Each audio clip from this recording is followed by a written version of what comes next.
এই ছোট্ট গ্রামটার নাম হচ্ছে লেপচা জগৎ। দার্জিলিং থেকে মিরিক হয়ে নামার সময় এটা পড়বে। আমরা এর আগে যখন ফ্যামিলি নিয়ে এসেছিলাম তখন এখানে একটা হোমস্টেতে ছিলাম। ফালতু হোমস্টে ছিল এটা, যেমন লোকের বাজে ব্যবহার আর সেরকম ছিল তাদের হোটেলের ব্যবস্থাপনা। এই হচ্ছে লেপচা জগৎ। আই লাভ লেপচা জগৎ। এর ওপর দিয়ে একটা ভিউ পয়েন্ট আছে,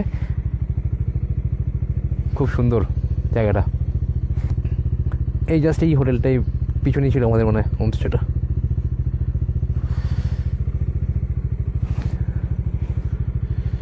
সুন্দর ছোট্ট একটা গ্রাম, কিন্তু খুব সাজানো গোছানো। আর এদিকে পুরো পাইন ফরেস্ট, দুর্দান্ত লোকেশন।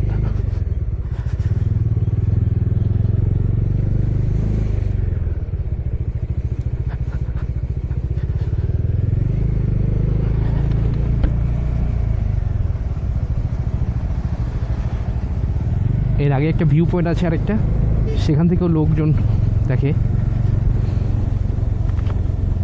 খুব ভালো। এখান থেকে সুকিয়াহাট 4 কিলোমিটার। সুকিয়াতে রিভিউ করতে হবে, একটু টেনশনে পড়ে গেছি। একটা দাগ আছে আর বাইকে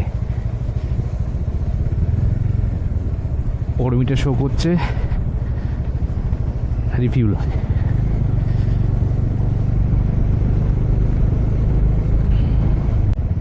রাস্তা কিন্তু অপেক্ষা কিন্তু অনেক ফাঁকা আছে। আমরা যখন আগেবার এসেছিলাম তখন কিন্তু অনেক ভিড় ছিল। জানি না এবারে তো ফাঁকা ফাঁকা লাগছে কেন।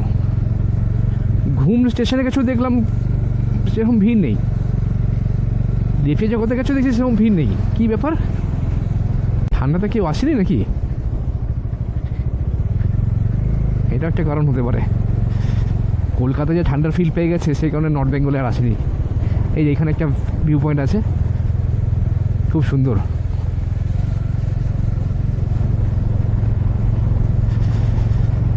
বাইক নিয়ে আসার এইটাই তো কারণ, না হলে তো গাড়ি নিয়ে আসাও যায়।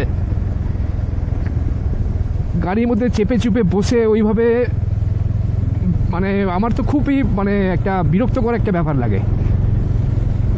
আর 4 চাকা নিয়ে আসা যায়, 4 চাকা নিয়ে গেলে যে চালাবে সে খুব কনসিয়াস থাকতে হয়, তো তার পক্ষে আর এই ভিউজ দেখা সম্ভব হয় না।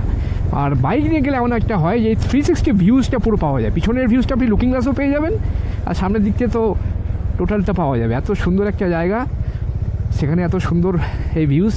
পাইন বোন, এই এখানে টিকিট কাউন্টার করেছে।